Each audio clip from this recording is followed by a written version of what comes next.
Formation lap complete, and riders are lined up on the Termaster Rio Hondo front straight. Just a few more seconds and we'll get going in the Argentine Grand Prix.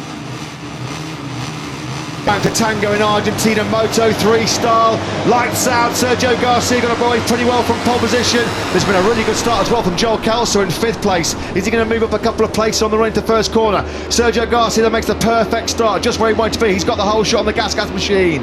No great progress yet from Dennis Foggia. He's just in behind his teammate Tatsuki Suzuki. It looks like he's picked up one into 10th position, but Foggia will be certainly looking to get his elbows out as we come onto this back straight. Sasaki still holds second. Crucial for him to make a good start so he can try and get an empty track and try and build up an advantage before he serves that long lap penalty. Sergio Garcia then sweeps through that fast turn 6 for the first time of asking. Just under 0.3 of a second clears. Ethan Guevara moves into 2nd place. Nice move on the inside of Sasaki into turn 7.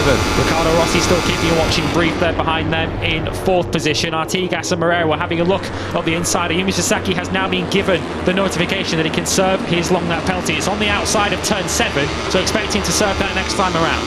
No great forward progress being made as yet by 2 big hits in this race. Foggia started 11th, still in 11th place. Likewise, Masia, 2019 winner here. He's made no forward progress as well. He's down in 12th. And Dennis Onchu, a rider who we expected to come through the grid from 16th on the grid, he's actually dropped places. He's back with his teammate Adrian Fernandez. They're in 18th and 19th. A wide line there for what looked like Holgado coming through the penultimate corner. That's cost him a lot of time. But as we come across the line for the first time, it's the 2 Aspar riders who we were being told are looking to work together. Ethan Guevara is already trying to take the lead from his teammate. Yeah, he thought about a dive bomb now at the inside of Garcia, didn't he, at the first corner, then probably thought better of it. They've been warned. There was a pep talk post Mandalika about how they were racing together closely. Is that Ortola who's got a... Oh, it's Carrasco. Yeah, Ana Carrasco. Oh, that's cool. Ana Carrasco then looking to try and maybe score her first World Championship points on her return to the Moto 3 World Championship. Started this race in 3rd position. He looked so good through turn number 4, and then that was it.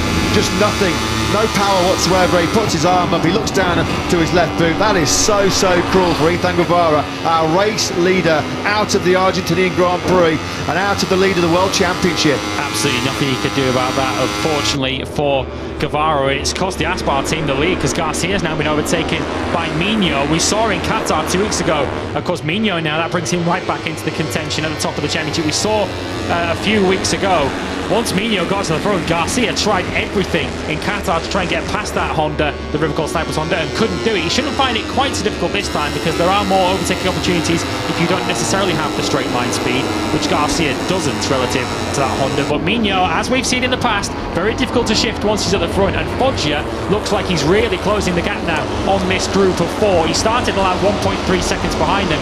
It's now 1.2, but he was in the 149s. It was Mino who set a pretty quick lap that last time around, but Foggia half a second quicker than the riders 2nd, 3rd and 4th. Holgado's just struggling for pace at the mid-race distance, but let's keep a close eye on the number 7, Dennis Foggia, trying to get himself back into victory contention as Masia and Garcia fan out across the track. They both used some slipstream to fire their way through on Andre Mino. That'd have been not easy with the speed of the Honda down that back straight. Impressive from both the Gas and KTM man.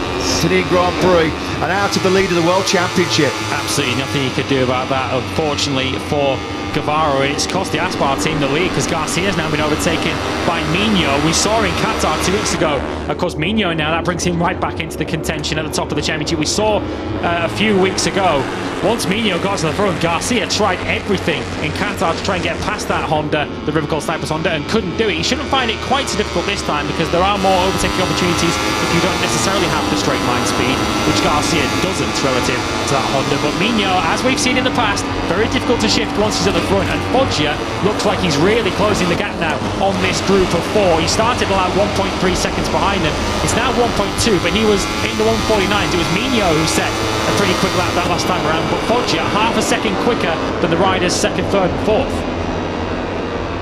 Holgado's just struggling for pace at the mid-race distance, but let's keep a close eye on the number 7, Dennis Foggia, trying to get himself back into victory contention as Masia and Garcia fan out across the track. They both used some slipstream to fire their way through on Andre Mino.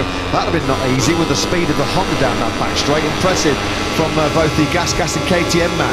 Here he comes. Is he going to get 2 for the price of 1? He looks like he's certainly got Moreira, and he's got Masia as well. Brilliant by Foggia. How much confidence did he have in the front end of that Leopard Honda going into turn 12? brilliant. Foggia then into third place. Patience.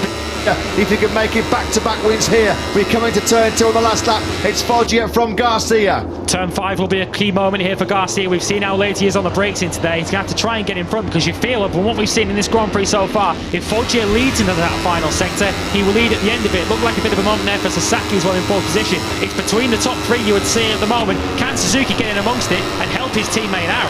Here comes the slipstream then. Sergio Garcia trying to use the slipstream behind Foggia. Can Suzuki get ahead of Garcia and then perhaps defend his teammate at the head of this Grand Prix? Suzuki has gone through then on Garcia into turn number 5 now. Surely he's going to operate as the perfect wingman here for World Championship leader Dennis Foggia. They've played this perfectly, haven't they? And Leopard Suzuki doing just the perfect job for his teammate. Garcia knows he's going to have to fight back immediately into turn 7, but look at the defensive line from Suzuki. He holds it into turn 7.